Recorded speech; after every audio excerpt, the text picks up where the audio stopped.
This is truly the scariest, most horrible thing that has ever happened to me. I have never been so petrified in my life. To this day, I still don't know who this man was, what he was trying to do, or if he is still where I saw him.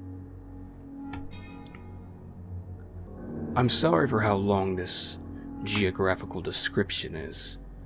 I just want everyone to understand how secluded I was when this happened, and how badly it could have ended if it wasn't for my parents. I was back home for the summer, for the first time in a year after starting university. Our home was, and still is, just outside of a small town, with forests all around. There was also a small man-made lake which diverged from a river that ran for miles through the forest and split into a few streams east of the lake. Near my home, there was a small grassy path that led to the river following a stream. It was a long walk, but one I used to go on often as a child. I knew the forest there well. I knew where I could cut through the dense trees to meet the stream. The walk I would go on always led me off the path, which turned northwest slowly, so away from the stream, and then took a sharp turn to the west after a few miles' walk, at which point the stream was hidden quite deep into the forest. I'd continue to walk north and follow the stream through the forest to get to the river. Then, follow the river west to get to the lake. It's easy to get lost in this forest because the terrain isn't just a slope down to the water. It goes up and down, and you end up completely surrounded by trees. I'd spent many days wandering around there, along or with my dad, over the span of 18 years. Never saw anybody else in the forest. I went there twice that summer, both times by myself. The first time I left in the morning, I walked along the path away from the stream to the sharp bend that cut back into the forest. I reached the stream after an hour or so. As I was running my hand in the water, I heard a bell from far away, coming from the north. Something was making a bell ring fervently and periodically, which I found strange. I listened well, wondered if it was a lost hunting dog, starting moving towards the sound. Yeah, I bloody know I'd be the first person to die, but I was heading north anyway, so what the hell? I realized it couldn't have been an animal. I could tell the bell was too heavy, because of how clear the sound was. I realized it couldn't have been an animal. I could tell the bell was too heavy because of how clear the sound was to be on a collar. I kept moving, and the bell was moving away from me. It stopped completely after 5 minutes. The stream wasn't big enough or strong enough to carry a bell. It could have been enclosed in a tin or something, and the river was too far still. I thought of everything, but nothing explained the sound, apart from one obvious thing, which I just didn't feel comfortable with for some reason. I knew it had to have been a person. I stopped thinking about it and just walked on normally. Until I found a badger. A bloomin' dead one, carefully decapitated. It had obviously been done with a knife. It was fairly fresh, the body was still limp, and there wasn't too much smell coming from it. The wound was full of maggots, but I knew that happened soon after exposure. The sound of the bell had been following the stream, and so had I.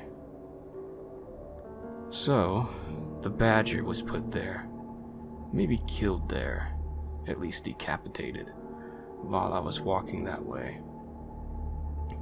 I suppose. Don't know really. Nothing else happened that day. 1 week later, I went back for the second time that summer, and the last time ever. I left home at around 6 p.m. I made it to the stream, then walked to the river in an hour, then decided to go back the way I came because it was getting late, and it was raining quite heavily. The sun set at around 9 p.m. I was walking as fast as I could. The sound of the rain in the trees was surreal and loud. I was somewhat trotting with my head down for a while.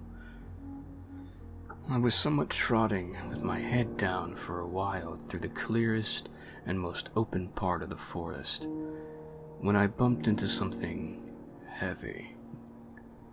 The smell was sickly. It was the decomposing body of the badger with the head strung to his front paws.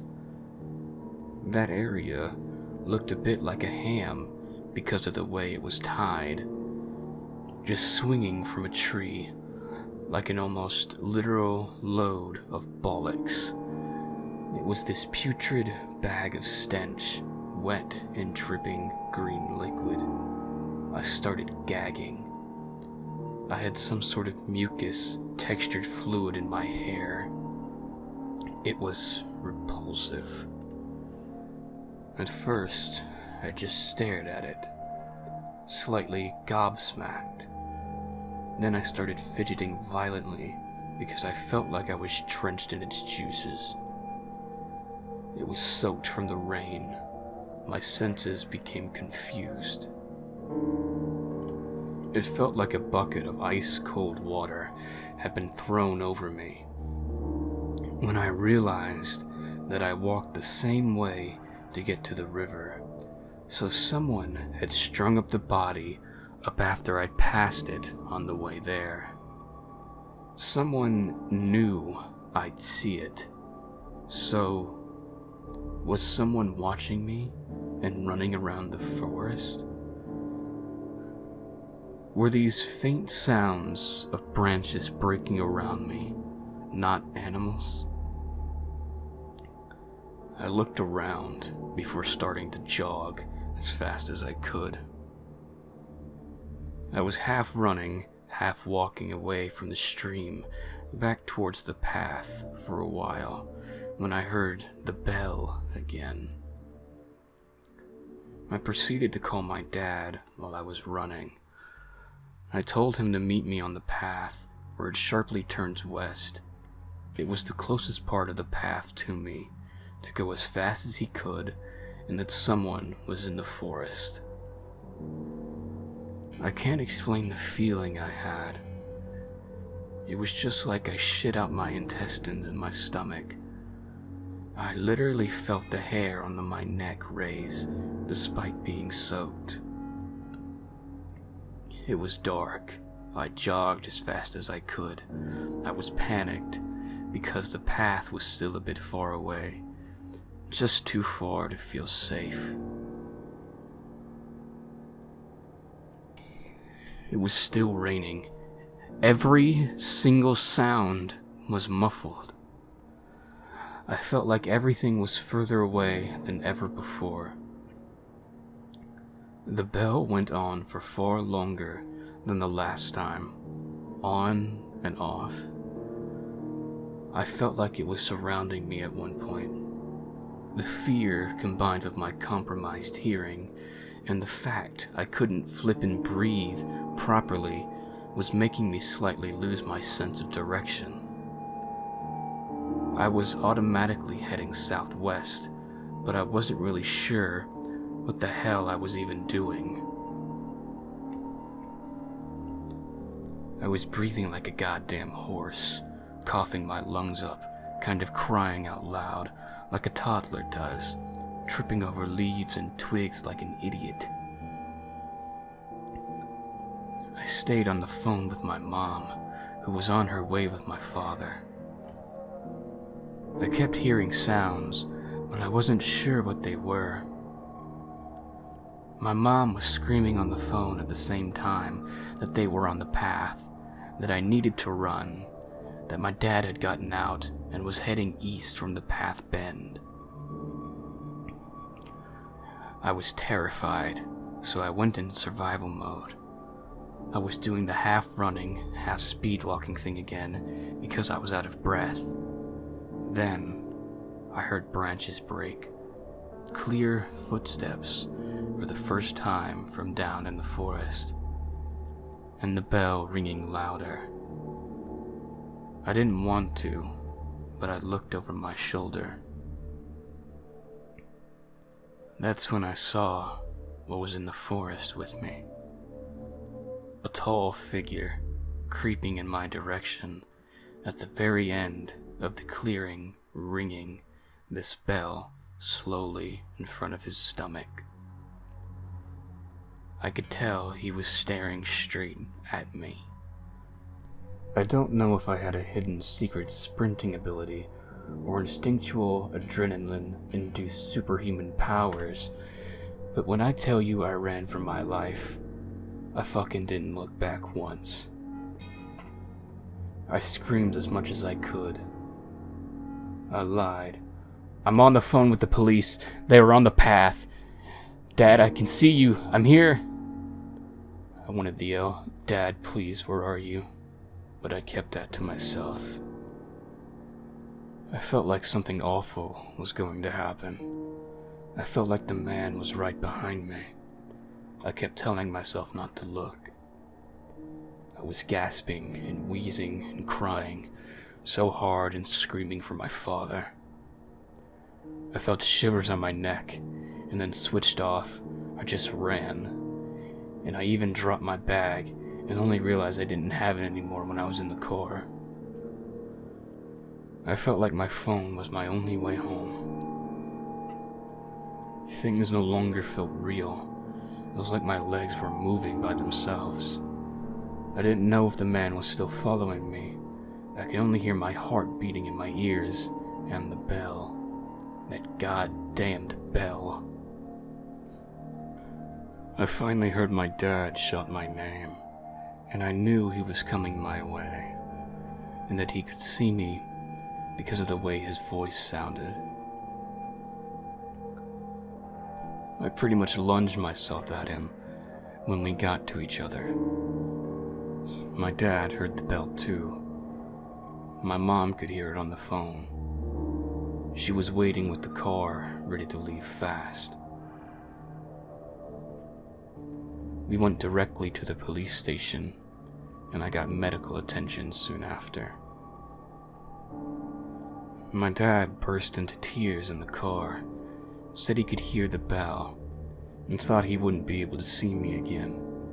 Asked what if I didn't have my phone, what if he hadn't picked up. They were almost as terrified as I was, because they witnessed everything through the call. They could hear me trying to run. They could hear the danger. They just couldn't see it. The police couldn't really do much. They searched the area, and the only thing they found was a folded t-shirt placed under a rock.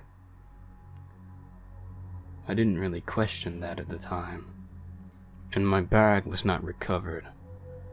They said it was probably some homeless man living in the forest, but failed to realize what could have happened if my dad didn't know the part of the forest like I did and where to find me. I'm not blaming anyone. The entire thing was my fault. There are just so many what-ifs. I want to believe it was just someone who decided to live in the woods and hunt or something. Maybe they were a bit mentally unstable and they felt angry that I came into their territory. But what if it was more insidious? The way he moved towards me was abnormal. It was perverse because of how slowly he was ringing the bell. It's like he had me trapped. I didn't see any more detail. I just ran after that. To this day, I can't bloody go anywhere where I'll be alone, and the sound of bells is a real problem. The smell of moss as well. Anyway, my parents and Steve Jobs saved my life, so go hug yours now, and take decapitated badgers and bells as pagan signs that you're unwelcome. And guy in the forest who was hunting me, or whatever you were doing out there, let's never, ever meet again.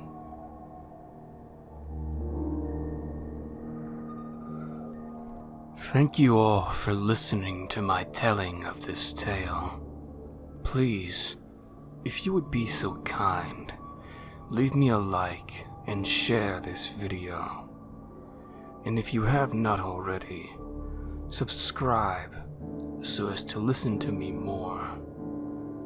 May your nightmares be filled with terror, and may they be plentiful.